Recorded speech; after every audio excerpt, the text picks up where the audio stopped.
Adrine,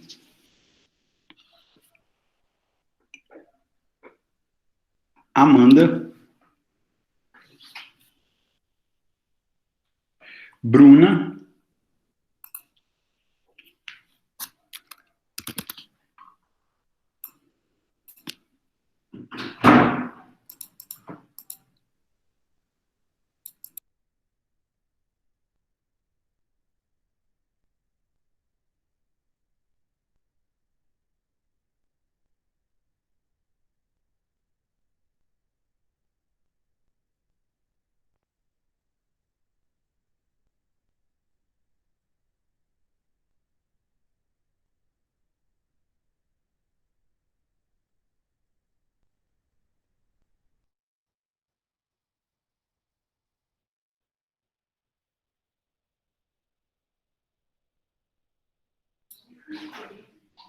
Daniela, Daniele Nascimento, Débora, Euler, Felipe de Souza, Felipe Rodrigues, Fernanda, Gláucia, Jairo, Jéssica, João Vitor, Lara, Larice, Laira, Leandro Teixeira, Lucas Magalhães, Maisla, Marcela, Matheus Felipe, Micaele, Patrícia Coelho,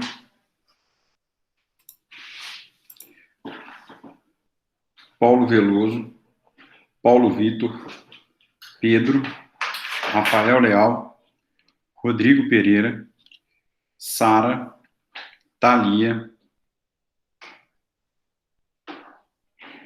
e Thiago Firmiano.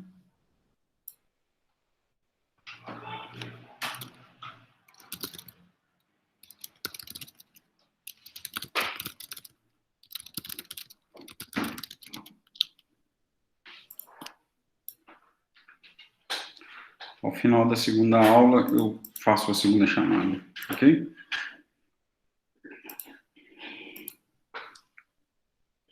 Vê para mim qual ponto da matéria que eu parei, pessoal.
Nós chegamos a fazer exercício, aquele exercício que diferenciava a exibição de documentos de inversão do ônus da prova.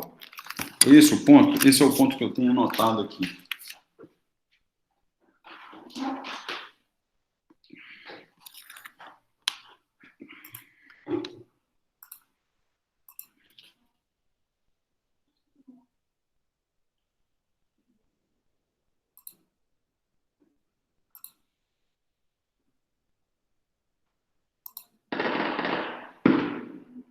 Então, porque a gente está com essa dificuldade em relação ao outro período.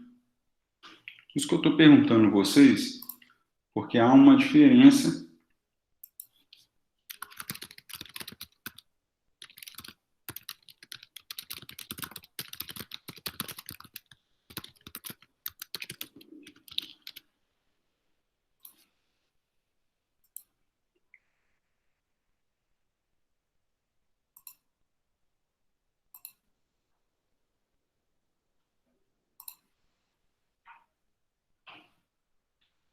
Vejam se vocês chegaram a fazer o exercício que eu disse, porque através do exercício eu consigo ter a referência.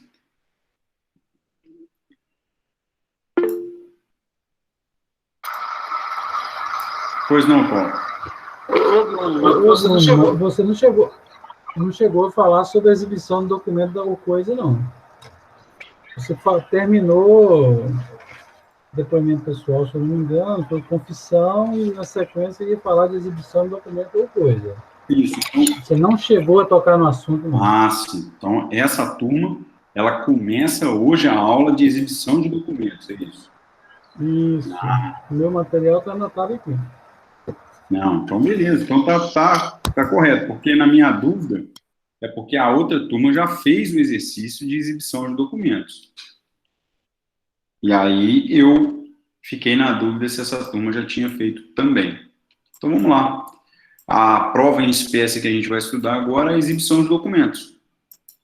E aí é relevante nessa perspectiva conceitual. Se não me engano, vocês já têm esse material disponível. Dentro dessa perspectiva conceitual, nós temos aqui um importante aspecto da exibição de documento. O CPC traz exibição de documentos como uma espécie de prova. Então, nós já estudamos diversas espécies e a gente tem lá a exibição de documento. O que seria exibição de documento ou coisa como espécie de prova? Seria obrigar a parte adversa a exibir um documento ou coisa? Ou sou eu que vou exibir um documento ou coisa? Qual é a referência disso? O que isso tem como uma espécie de prova? Então, essas perguntas elas precisam ser respondidas para que você chegue à conclusão do que significa exibição de documentos ou coisa como prova em espécie. Isso é importante, principalmente, eu já até me antecipei aqui em relação ao exercício da aula, qual que é a diferença que tem isso em relação à inversão do ônus da prova? Qual é a diferença que você tem no aspecto conceitual da exibição de documento com aquele requisito da petição inicial que obriga o autor a anexar todos os documentos que ele entender, documentos indispensáveis à propositura da ação. Então, é importante que a gente saiba o conceito para que a gente percorra a compreensão dessa espécie de prova de forma muito tranquila, porque o é. Então, o que é uma exibição de documento ou coisa? É um meio, e aí a doutrina deixa isso muito claro, é um meio de se provar algum fato. Então, vejam, quando eu digo para os senhores que é um meio para se provar um fato, há a necessidade de que um fato justifique essa prova em espécie. E eu vou repetir isso porque isso é relevante na compreensão. Há a necessidade de que um fato seja o motivo sustente a exibição de um documento, pois esse documento ou coisa vai ser para provar um fato alegado. Bom, com essa informação, é necessário, então, que você compreenda que nós estamos diante de uma alegação de fato e que a gente tem, na inversão do ônus da prova, uma peculiaridade em relação à exibição de documento ou coisa. Porque quando eu alego um fato, dentro de uma divisão estática do ônus da prova, aquele que alega um fato, ele prova. Se o réu, então, traz um fato extintivo, modificativo ou impeditivo do direito do autor, ele atrai o ônus da prova. Aqui, nós estamos dizendo que um fato tem como meio de ser provado a exibição de um documento ou coisa. Porém, nesse caso, e aí é a parte que encerra o aspecto conceitual, nesse caso, o documento ou a coisa está de posse ou da parte adversa ou de um terceiro na relação jurídica. E aí eu repito, ou da parte adversa ou de um terceiro na relação jurídica. Então, trata-se de um meio de prova em que você vai requisitar, você vai requerer ao juiz, e por isso um meio de prova, para que a parte adversa exiba documento ou coisa. Com qual objetivo? Comprovar um fato alegado por você. E esse requerimento pode ser em relação à parte adversa, como também pode ser em relação a um terceiro da relação jurídica. Então, fechado esse aspecto conceitual, nós passamos a 2 pontos. Nós passamos a dividir o nosso estudo em 2 pontos. O primeiro, daqui em diante a gente estuda 2 tipos de procedimento. O primeiro procedimento é quando a exibição de documento ou coisa estiver voltada para a parte adversa. O outro procedimento da próxima aula é quando a exibição de documento ou coisa está voltada para um terceiro. Ok? Então, aqui a gente encerra o aspecto conceitual e partimos no nosso estudo diante de 2 procedimentos.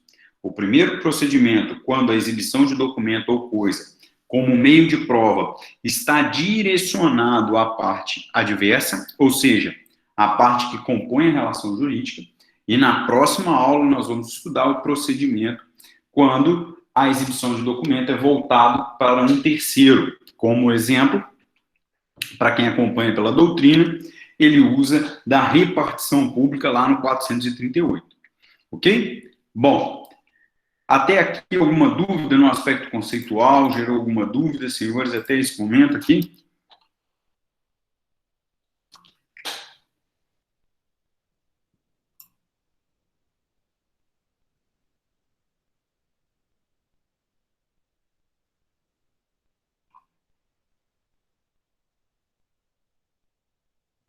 Eu não ouvi alguma dúvida até aqui?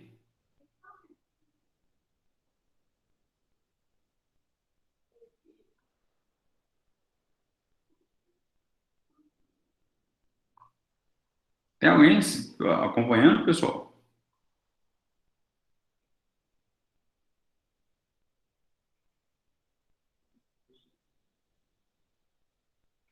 Estou achando também.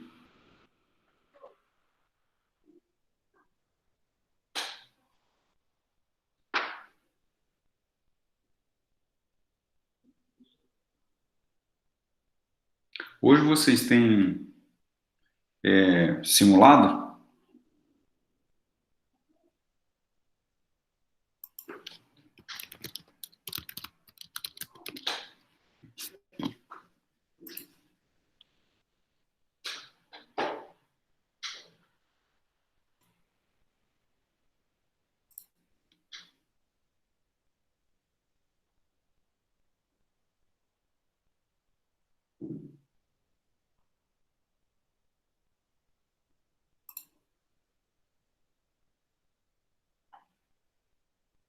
Bom, então vamos lá.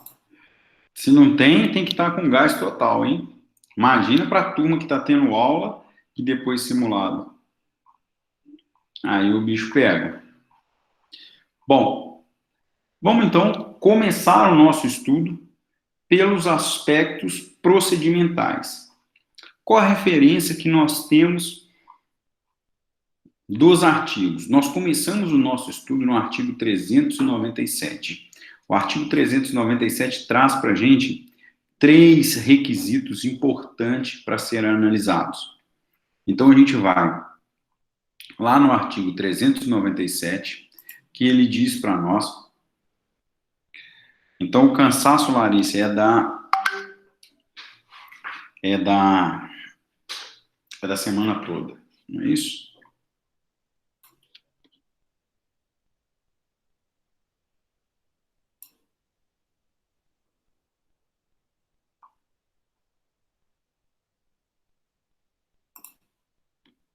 E semana que vem tem mais, isso aí. Bom, vamos lá que eu já tive esse atraso que eu não conseguia acessar pelo link, mas a gente vai seguindo. Então, aspectos específicos, artigo 397. O artigo 397 traz para a gente os requisitos para que você requeira a exibição de documento ou coisa. Então, ele traz para a gente 3 requisitos. E olha que importante a compreensão para o aspecto do conceito que eu falei com vocês. Olha que interessantíssimo o que traz para nós o 397. O 397, então, ele tem que ser formulado o pedido com base nesses 3 requisitos. O primeiro, a individuação tão completa quanto possível do documento ou da coisa. Você deve, então, descrever, você deve indicar de forma a delimitar da melhor forma possível qual é o documento ou qual a coisa, com todas as suas características você deve. Se é um contrato número tal, data tal, papapá, você deve delimitar e especificar da melhor forma possível.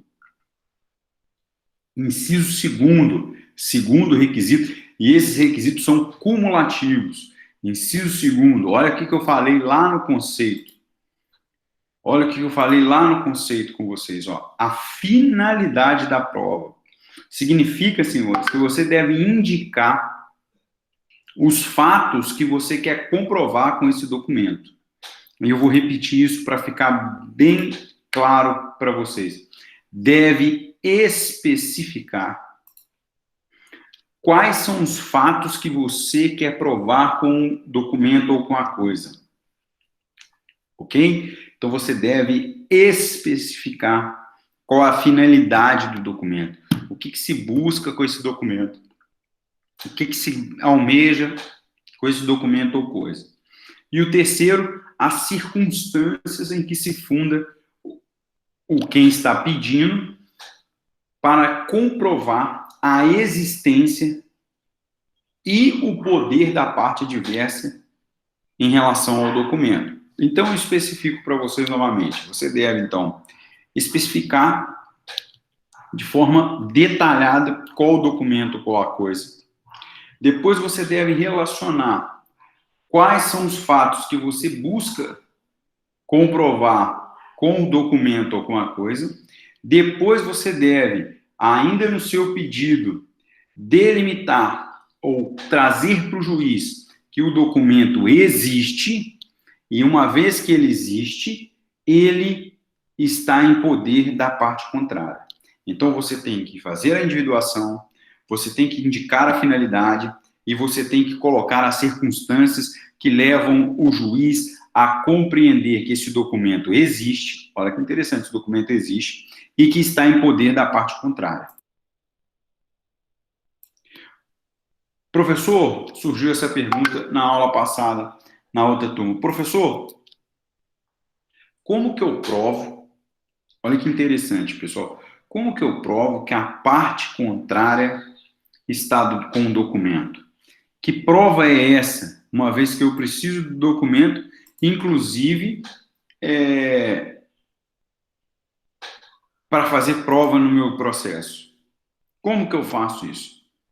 Ora, a doutrina vem trazendo que, na verdade, o que se busca é levar ao conhecimento do juiz uma análise através de uma cognição sumária que esse documento existe e que está em poder da parte contrária, porque você não vai conseguir provar que esse documento, mas você deve indicar, você deve trazer os fatos que comprovem que esse documento existe e que esse documento está de posse da parte contrária, tá? E aí eu pedi para separar uma parte da doutrina, acho que nessa turma é o Paulo que acompanha pela doutrina, tá aí esse trecho, e eu peço licença para ler. Ele diz o seguinte: nem sempre é fácil àquele que vai requerer a produção dessa prova demonstrar liminarmente que a coisa ou o documento está em poder da parte contrária, devendo o juiz atuar com a devida razoabilidade na análise do preenchimento desse requisito. Então, o juiz deve, ao menos, levar em consideração a dificuldade de se comprovar aí que esse documento existe e que ele está em poder da parte contrária. O exemplo que a gente pode utilizar é muito comum o uso de exemplos quando se está diante da relação contratual, principalmente quando você tem contratos, contrato de mútuo, você tem contratos com relações consumeristas e etc. E aí você pede a exibição do documento, ok? Então, isso é algo que vem comumente acontecendo. Parece que alguém levantou a mãozinha aí. Professor, é um caso, por exemplo, do contrato de adesão, por exemplo, né? Não tem mãos, ele está no banco, assina. É um exemplo, né? Adesão. Sim, um exemplo muito comum. Eu tenho ações nesse sentido, exibição de documento. Eu tenho um caso de um financiamento, um cidadão, na verdade uma empresa, deu um apartamento, um valor alto, como garantia de um empréstimo. Só que a gente, a empresa não for, a financeira, eu não sei como é que chama, se é um banco ou financeira, não me recordo, ela não fornece uma cópia do contrato, um contrato de empréstimo. Aí você entra com um pedido de exibição, dizendo, olha, é necessário que você vai individualizar o documento, indicar que é um contrato, não há como se fazer um empréstimo pelo sistema financeiro sem a existência de um contrato, então você já preencheu o requisito 1 e 2, e você vai provar as cláusulas leoninas, ok? Então, assim, seu exemplo é isso mesmo, é isso que acontece.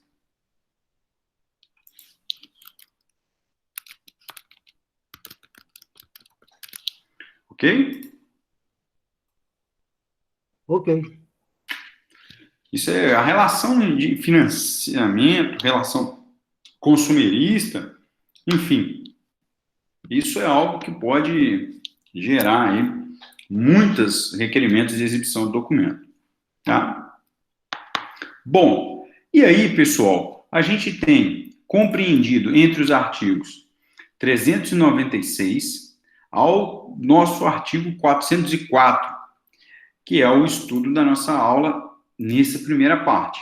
E aí eu quero trazer para vocês o seguinte: vamos analisar que eu formulei meu pedido. Eu, então, fiz meu pedido bonitinho.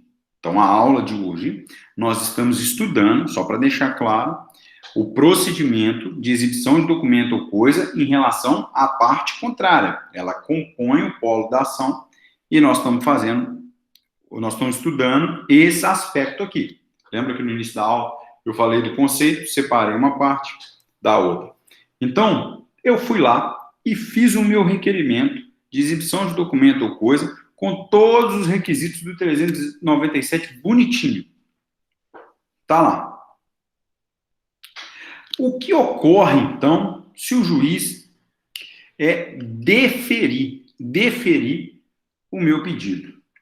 Vamos ver qual o procedimento aí quando o juiz defere o meu pedido. Quando o juiz defere o meu pedido, se eu estou estudando na aula de hoje exibição de documento ou coisa em relação à parte contrária, ela já compõe a lide.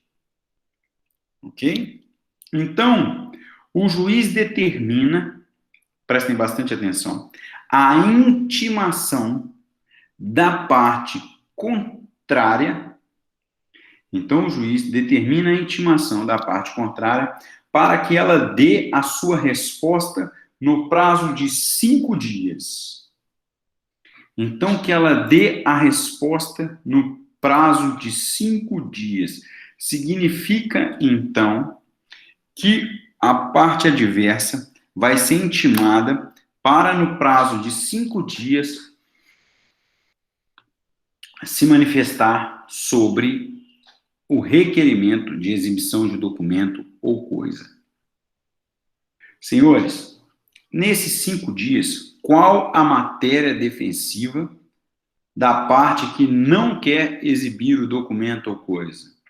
Ela pode trazer à baila as hipóteses do 404, que as hipóteses do 404, e vamos lá no 404, as hipóteses do 404 possibilita a escusa em exibir o documento ou coisa. Então, diz assim o caput do 404. A parte e o terceiro se escusam de exibir em juízo documento, coisa, se. Então, ó, ele não precisa exibir, ele pode utilizar isso nessas hipóteses. Negócios da própria vida da família, a sua apresentação puder violar dever de honra, sua publicidade redundar em desonra à parte ou ao terceiro, bem como a seus parentes consanguíneos ou afins até o 3º grau, ou lhes representar perigo de ação penal.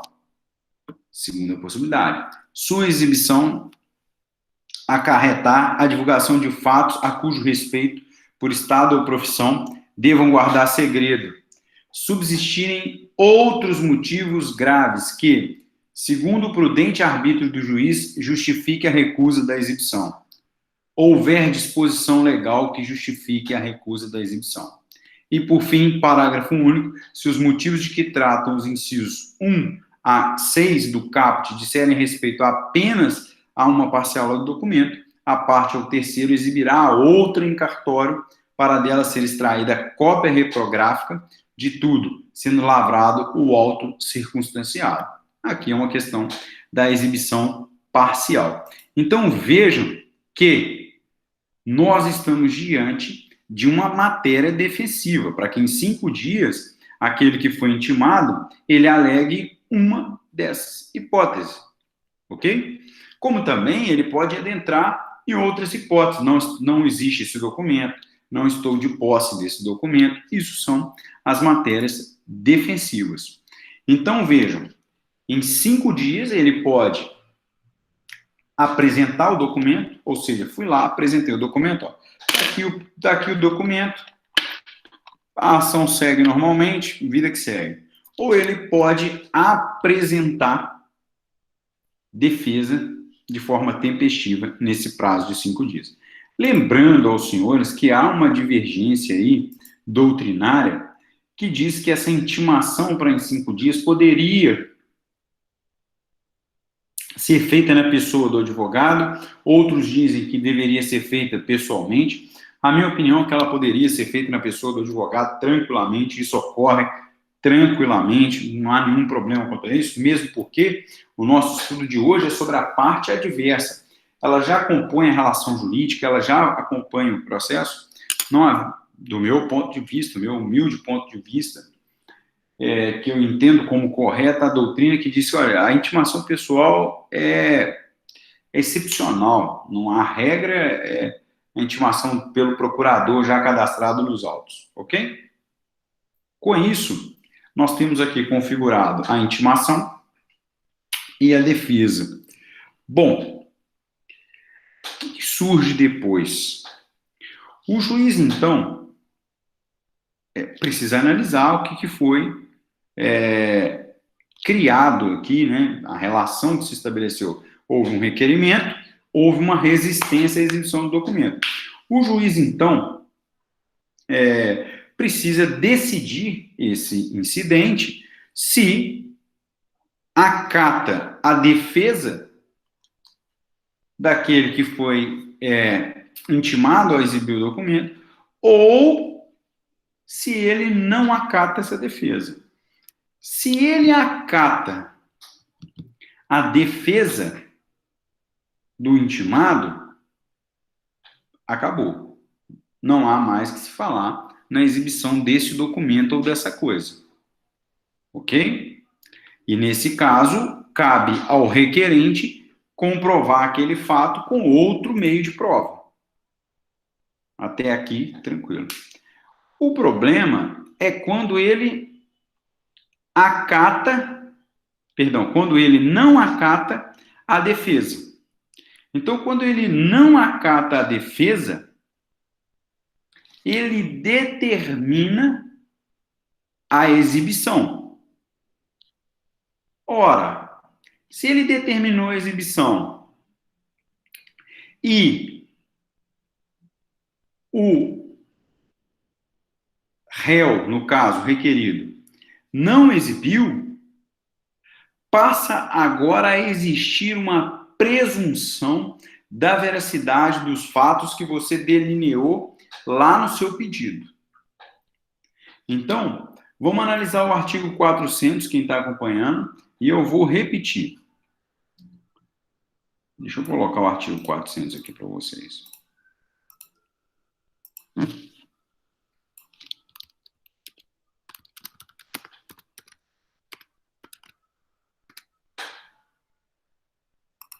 Tá aí. Se o juiz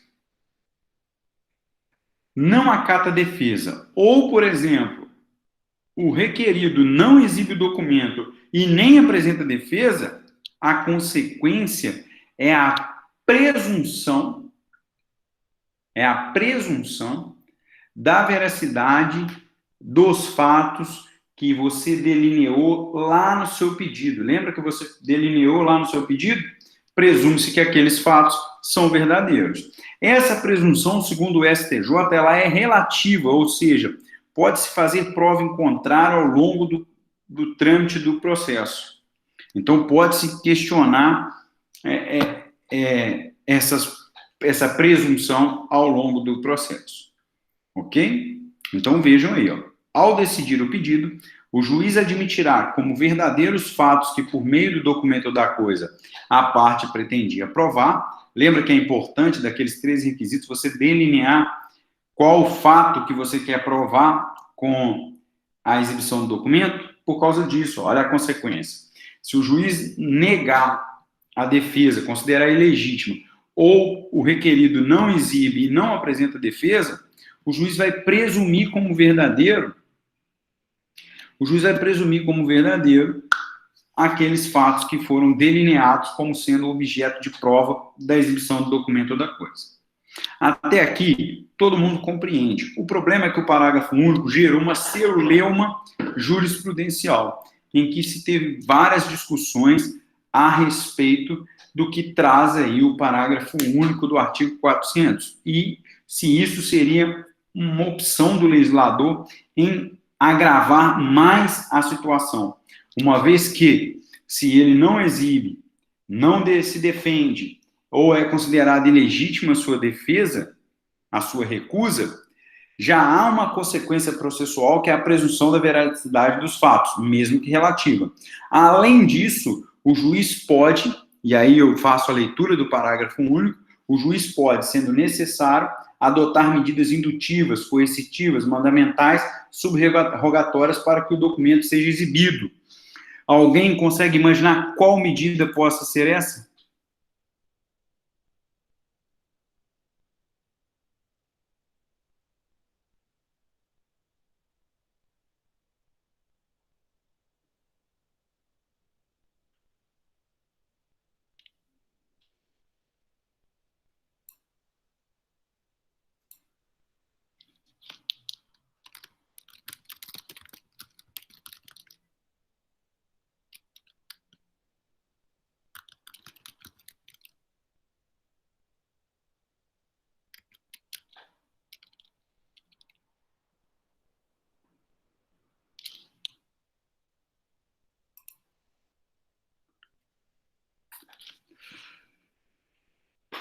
Não, porque nós estamos num aspecto civil. Pensa numa outra, muito próximo da prisão.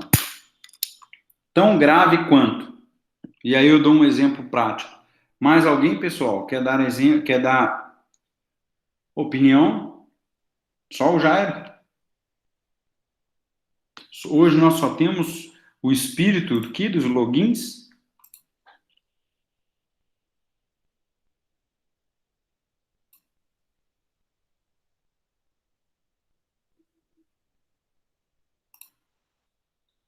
Só o Jairo, cadê o pessoal aí? Senhores, senhores.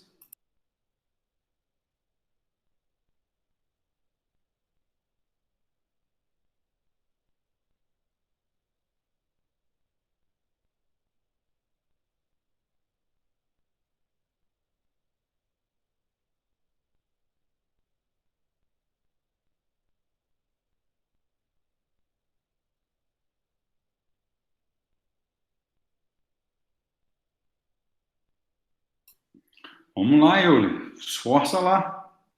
Um esforço para a gente trabalhar um exemplo. Eu trato um exemplo, passamos aqui para o exercício, para a gente concluir o procedimento. Cadê o Paulo? Cadê a Adrine? Débora, que chegou depois. Os dois Filipes. Cadê a galera? Larice, Marcele. Um exemplo, pessoal. Vamos lá, Paulo. Imagina um exemplo.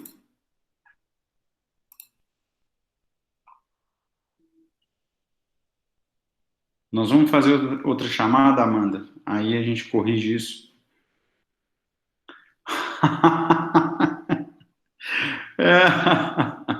Boa, boa. Aí Eu é não muito, vou, aí eu não é vou muito ler para não pior, ficar né? registrado, tá? Eu não vou nem ler. Essa eu não vou ler para não ficar registrado.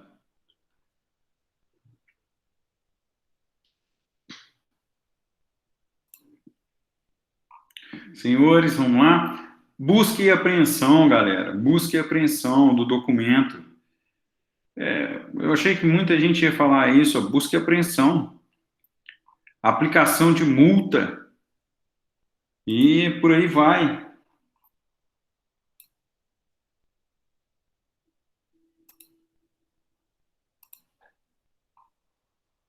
Ok? Então, alguma parcela da doutrina compreende que, que essa seria uma situação extremamente gravosa, uma vez que você já tem um prejuízo processual e agora você teria ainda uma aplicação de uma coerção, algo muito em cima, e seria necessário realmente essas medidas indutivas, mandamentais, subrogatórias. O Daniel Assunção fala em tristeza em relação a esse parágrafo único, enfim. E eu posso trabalhar com um exemplo que eu tive, que aí eu achei importante a aplicação desse parágrafo único, que foi o seguinte: nós precisávamos da exibição da carteira de trabalho no processo como prova da relação jurídica de um período, da relação trabalhista de um período X a Y. E nós delineamos a inicial no requerimento, fizemos o pedido com todos os 3 requisitos, fundamentando tudo. O juiz, então, determinou que a empresa apresentasse, exibisse a carteira de trabalho, já que estava em posse dela. A empresa não apresentou a escusa, o motivo que não iria apresentar a carteira e nem respondeu no prazo de 5 dias. O juiz, além de considerar como verdadeiro aquele período de trabalho que a gente delineou na inicial, ele fez o quê? Determinou uma busca e apreensão na sede da empresa para pegar a carteira, com base nesse argumento, dizendo que aquele documento, além de se ter uma utilidade processual, ele ainda atingia o quê? Uma outra esfera, em outros aspectos, a questão do autor. E aí ele determinou essa medida drástica que é a busca e apreensão. Ficou claro isso no meu exemplo?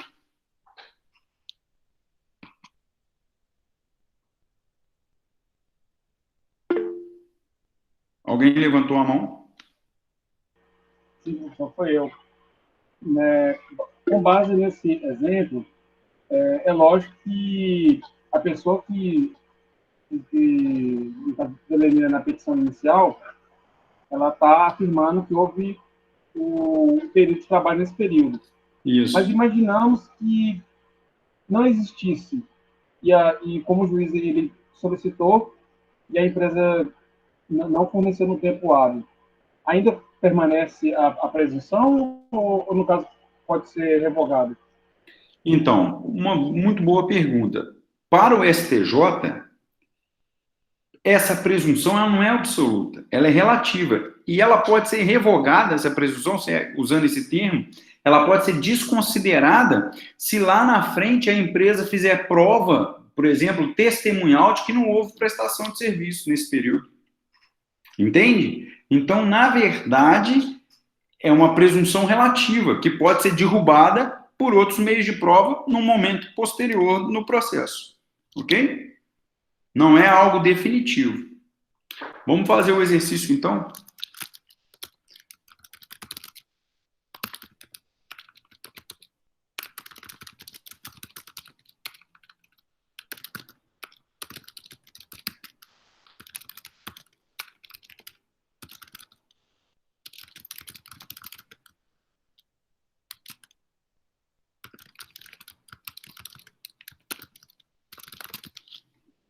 Então, eu vou pedir a vocês já estão craque nisso aí.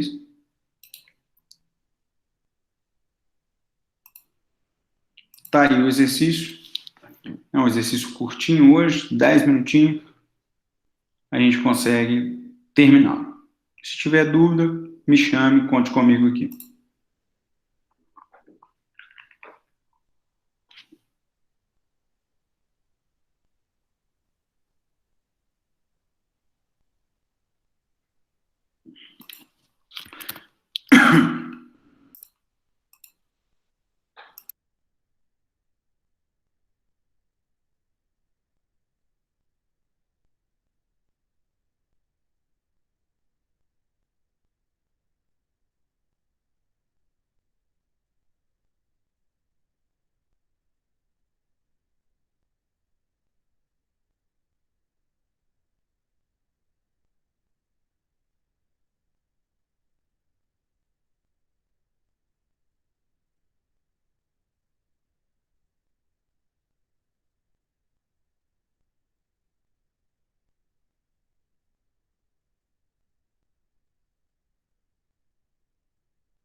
Podemos continuar, pessoal, ou mais um tempo?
Bom, ninguém respondeu, eu vou pegar essa parte final, antes de fazer o encerramento da aula.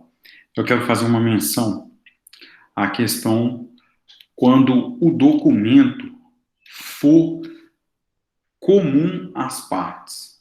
De que hipótese que o documento é comum às partes? Ora, sempre que eu estiver diante de um documento que ele for comum, ou seja, os dois têm esse documento, não pode se utilizar como argumento a recusa. Então, vamos lá. Se o documento ele é comum aos dois, pelo seu conteúdo, tá, pessoal? Então, quando eu falo pelo conteúdo, não cópias do documento. Pelo seu conteúdo, ele for comum às partes, a gente não admite, ou o nosso sistema não admite, a recusa em exibir. O que você tem para aplicação do seu pedido para exibição de documento é o inciso 1º do artigo que eu mencionei. Então, quando eu digo que, olha, não vou apresentar porque esse documento ele tem conteúdo comum a mim e a outra parte, eu posso dizer isso? Eu posso usar isso como argumento? Não. Ok? Não há a possibilidade de se utilizar esse argumento. Ok? Então, fique atento quanto a isso. Tudo bem? Alguma dúvida até aqui, senhores? Pessoal, repete outra vez, repete. Meio confuso na minha cabeça aí. Isso falou agora no final. Do documento que tenha o conteúdo comum? Isso, ok. A primeira coisa que você tem que analisar é o que seria um documento de conteúdo comum. O que é ter um documento pelo seu conteúdo comum às partes?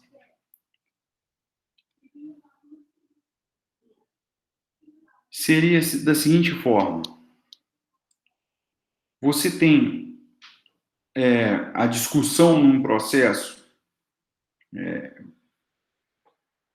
A discussão num processo é sobre a propriedade, por exemplo, de algum bem.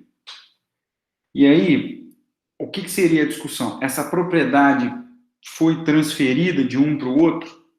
Para que você tivesse um documento de conteúdo comum, esse documento que está de posse, por exemplo, do adquirente, desse imóvel, ele trata-se de um documento que ele tem um conteúdo comum para as duas partes. Ora, era necessário que as partes tivessem esse documento, porque ele é comum. Um tem que ter um documento, o outro.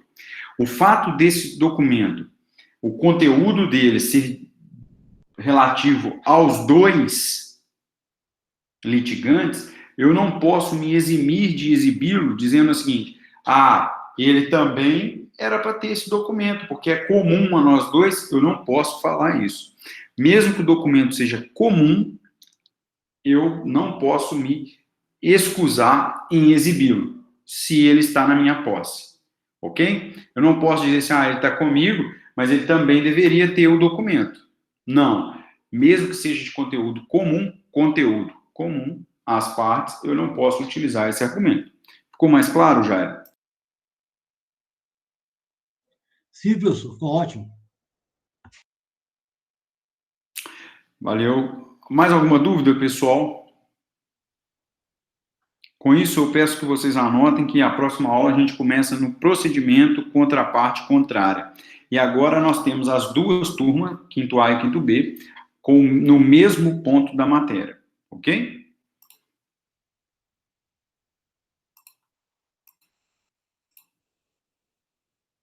Vamos lá. Agora vai aparecer todo mundo. Vou fazer a segunda chamada. Adrine, Amanda, Bruna, Daniela, Daniele, Débora, Euler, Felipe de Souza, Felipe Rodrigues, Fernanda Itagiba, Gláucia, Jairo, Jéssica, João Vitor, Lara, Larice,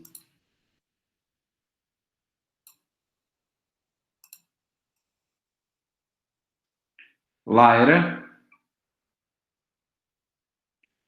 Leandro Teixeira,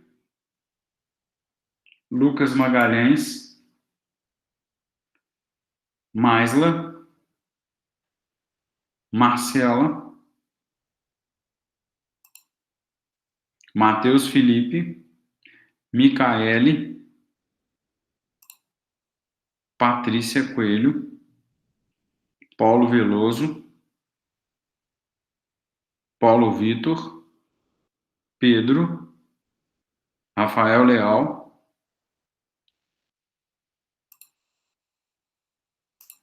Sara Honora, Rodrigo, Thalia, Tiago Firmiano. No mais, uma boa noite para vocês, um bom final de semana. Tchau.